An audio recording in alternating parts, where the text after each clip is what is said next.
I mean, maybe he'll change, but I like that he did talk about that stuff. I like, what happens is you're exactly right.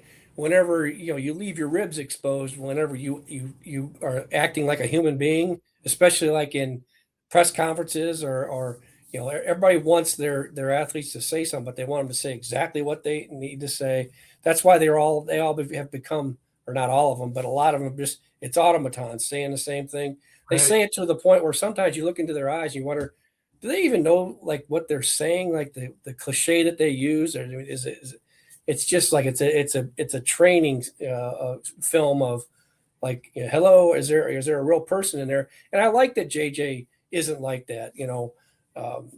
The main thing for Vikings fans is, can he play, can he stay healthy, or can he stay healthy, number one, can he develop and learn and everything.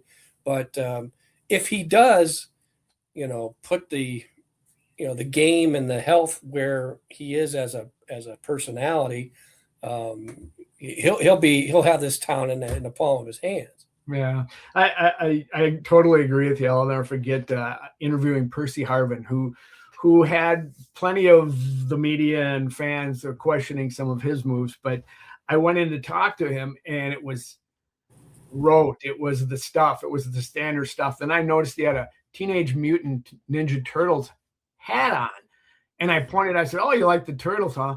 And it was like a shade was drawn.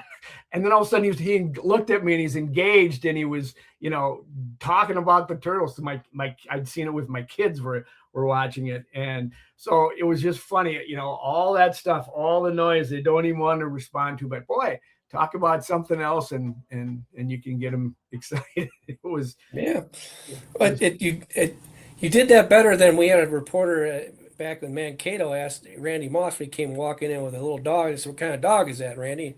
Randy said, "Nunya," and then and the reporter went, "Nunya?" He goes, "Yeah, none your damn business." So you, which was actually a great quote, but so you were the Percy whisperer, I guess. oh, for a time. Yeah, it was.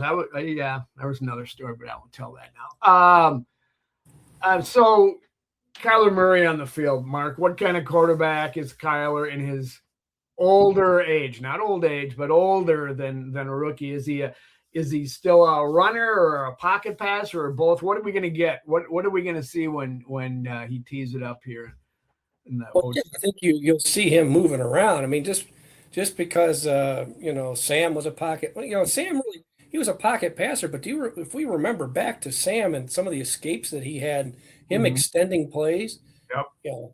that's he did a heck of a job doing that when not a lot of us were expecting that.